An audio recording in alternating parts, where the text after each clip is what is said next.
আচ্ছা ঠিক আছে। আরে চুপচাপ বসেছিলাম, ভালো লাগছে না আর। এত সারাদিন কাজ করি বাড়িতে, তো সেখানে বলো দেখি সেই 22 তারিখ 21 তারিখ রাত্রে অ্যাক্সিডেন্ট, 22 তারিখ থেকে তো ননস্টপ বসে রয়েছি।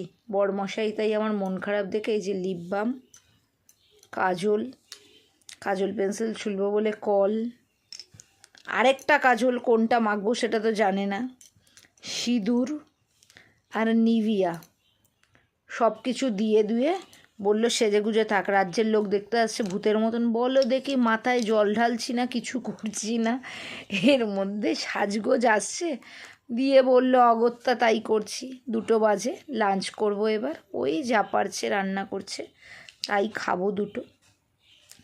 উল্টে বসে বসে খাটনি কমে গিয়ে দেখো চোখের উপর টুপর দেখি লাল হয়ে গেছে। চলো খেতে বসি।